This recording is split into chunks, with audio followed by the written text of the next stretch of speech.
So what we're going to try to do is put a little stuff in perspective.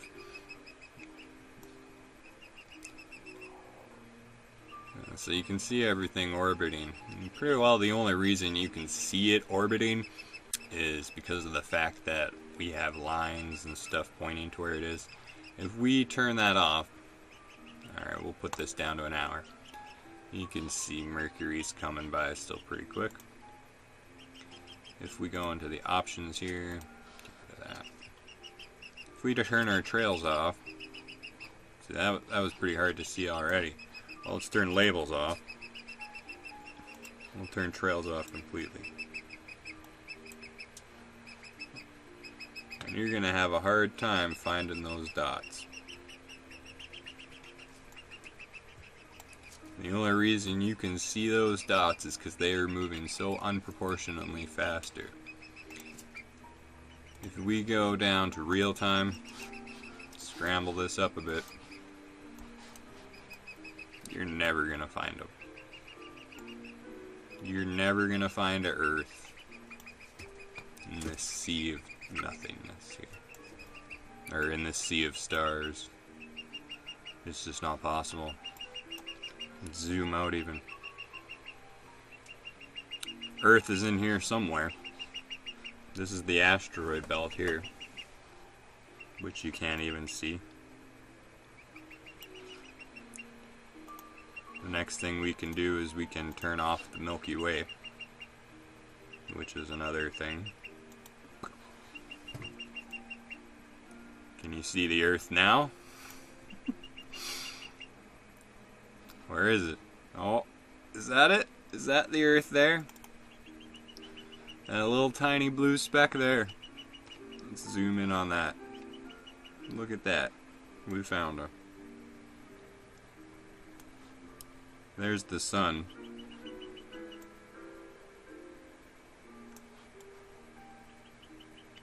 So now a thing that we are missing here is a moon. And the Earth's moon is quite special in the fact that it's bloody huge compared to any of the moons in our solar system.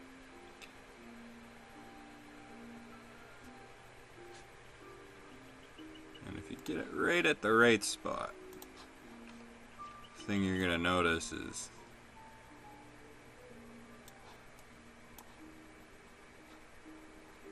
never find it again.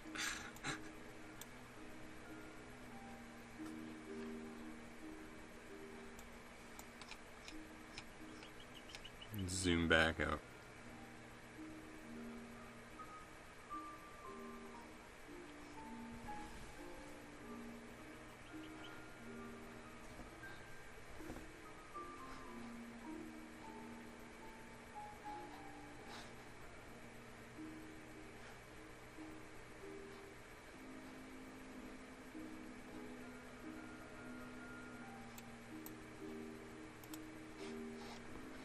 Alright, so let's turn our labels back on.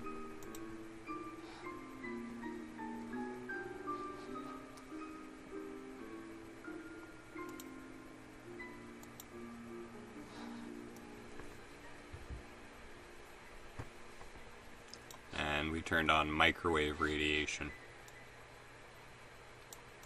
as our background. And as you can see, that makes stuff really hard to see. So let's turn Milky Way. There we go. But you can see without movement it's nothing, and you know that's what planet means, is wandering star, right? And that's the only reason that we really even noticed them, was because of their disproportional movement to the others. I always thought that was pretty cool. You can also turn on constellations. One of those really fun, interesting things to look at is just all of the constellations from the perspective. So let's put Earth in there, just so we got the,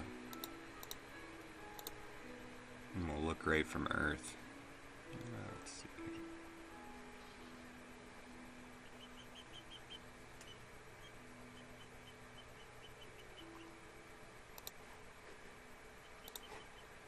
adjust that. There we go. So let's look at the stars from our angle. And we can see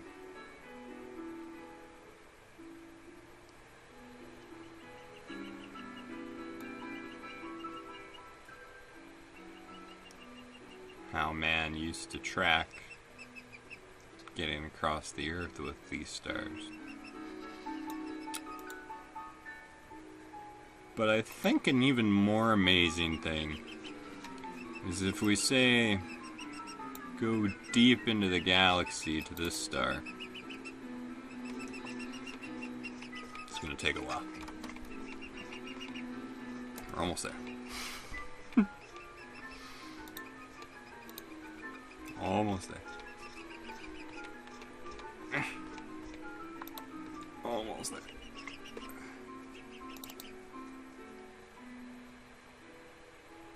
There we go.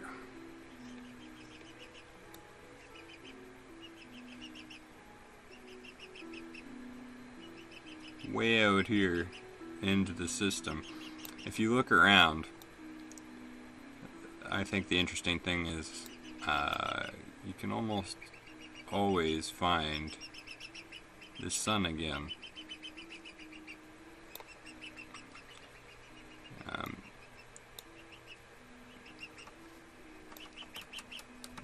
Maybe I can't now. Oh, there's Deneb. So the North Star's around here somewhere.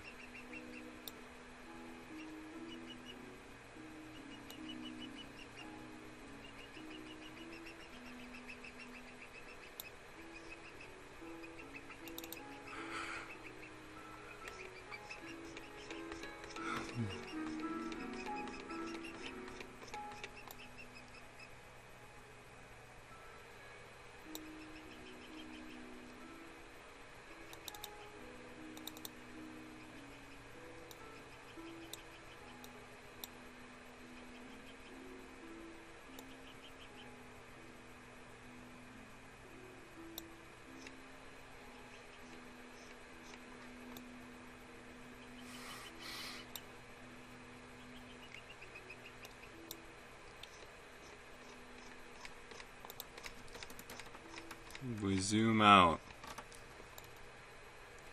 you can see it. All of the constellations.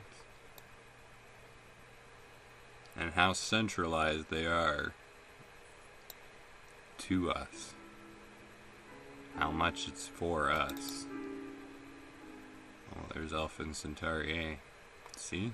Just randomly clicking in the middle of that, and I got to our closest neighbor. So let's try to find this sun. Gotta be close. See, there's the constellation I painted on Mother's roof. Right there. You can watch that video too. I guess you can't see me pointing at the screen. There's Cygnus and Deneb. Boom, boom, boom. So we're close. Where are you, soul? Here, let's cheat.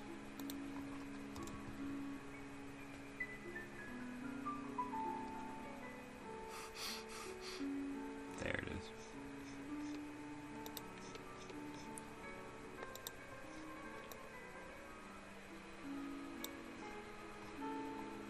I just always thought that was kind of poetic how we've made, you know, oh, there's Polaris. Made ourselves basically the center of our galaxy according to our perspective. There's Earth. Oh, that's not Earth.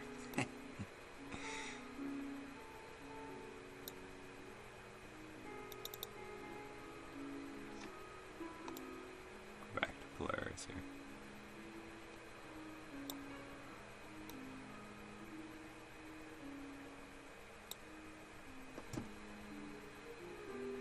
Regulus.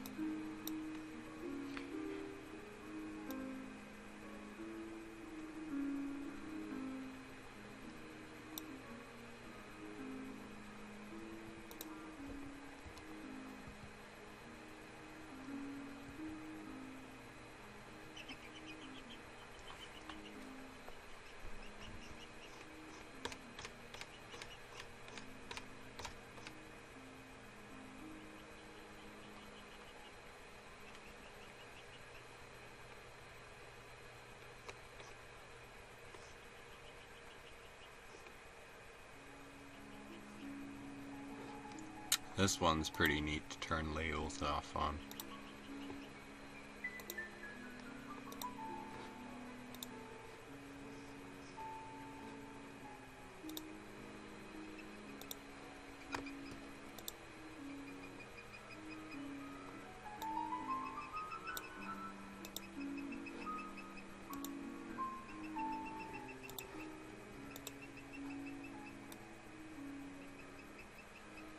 So many stars.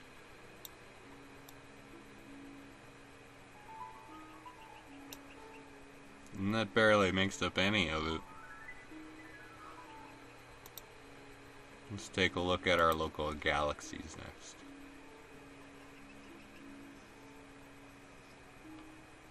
So right here we get the Milky Way.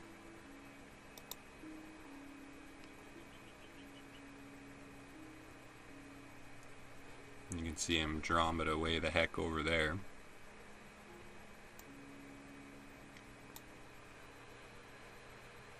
Large magnetic cloud. Ooh.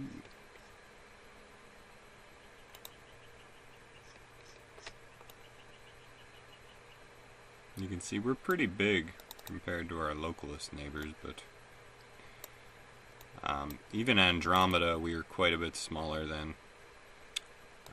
And that is why one day we will crash into it and it will eat us. It's going to take a while, mind you, but I think it's 400 billion years. So, you know, a couple days.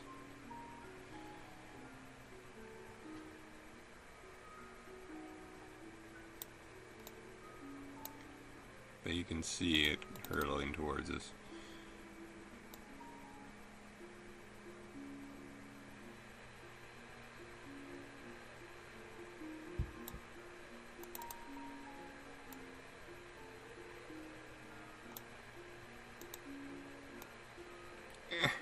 More time.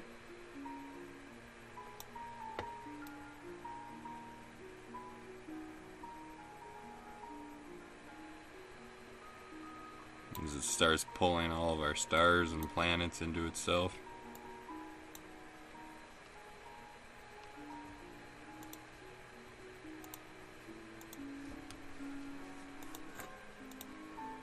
It's already starting.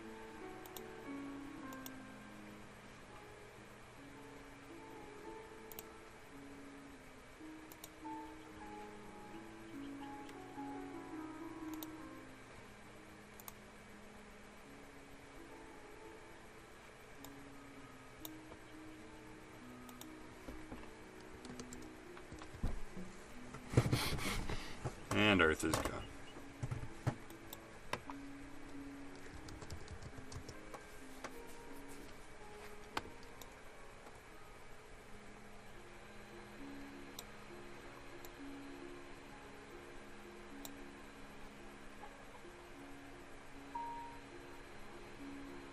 Yeah, it'll take a while, but eventually we will coalesce into one another.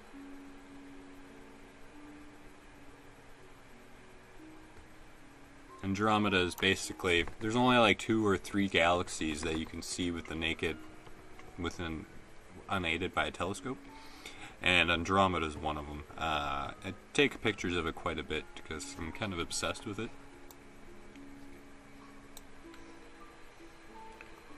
But as you can see, we've pretty well become one. There's a much more devoted simulation to just that. We shall check it out. Galaxy collision. So as you can see here, the Milky Way, one Milky Way, but it is 1.22. So technically we orbit Andromeda, but really it's not much of an orbit, because as you've seen when we were playing with the 2 suns of such equal mass, most of the time they just pulled into each other. But the interesting thing is they never... most of the stars won't collide, because that's not usually what happens. They just whiz by each other and get thrown off in opposite directions. Just like our sun is about to. It's going to get thrown out here. You can see lots and lots of stars are getting lost, and it's not very cool.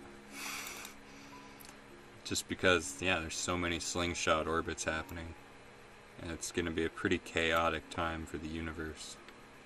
But because of the gravity wells, the way they well around each other, they won't actually ever collide any of the stars, but they'll just millions upon trillions of dancers is the way to think about it, until finally the two supermassive black holes at the center of our universe, or at the center of our galaxy, combine to make an even bigger supermassive black hole, which is a pretty crazy thing to think about. So we'll basically weigh 2.22 Milky Ways by the end of it. But it's going to take a long time. Like, we're at 200 million years again. So it'll be way past the lifetime of the Earth, unfortunately. And there goes the sun. Yeah, let's time step this up a bit. About 100,000 years. You can just see the sun's total velocity is really high right now.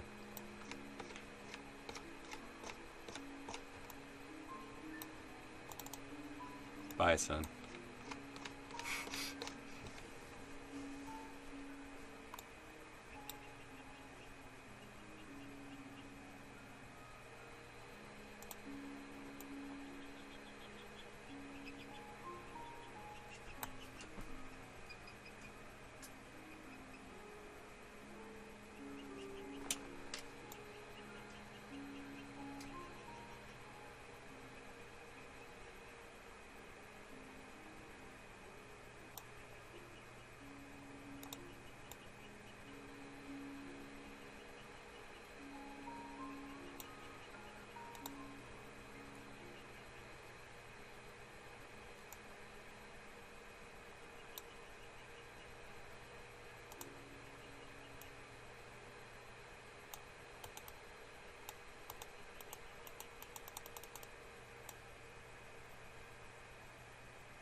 So we're at 40 million, 30 million-ish a second here.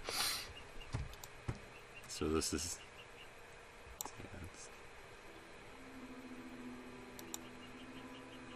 we still haven't fused into one, technically. I've never watched it this long.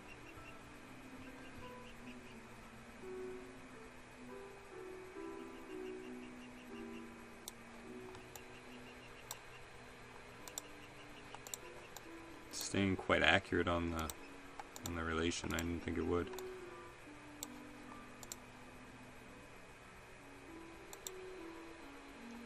We've lost, I don't know, we kept most of it, I guess. Not losing too much mass. Well, let's keep ramping this timestamp up till we get happening what we want to happen.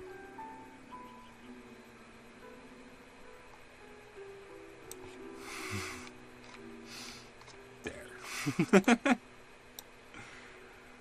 2,688 million.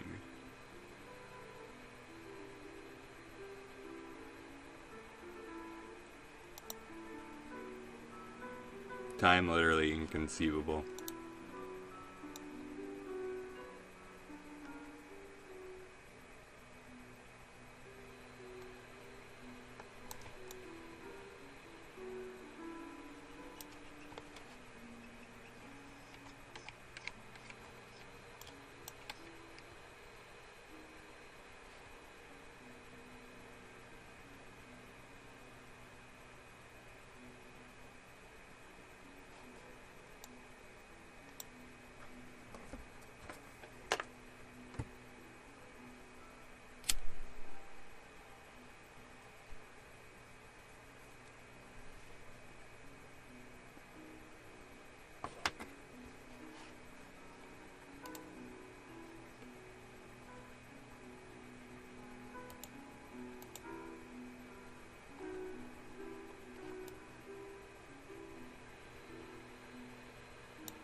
So you might be wondering, Lanny, what the heck are we doing here at 11 p.m.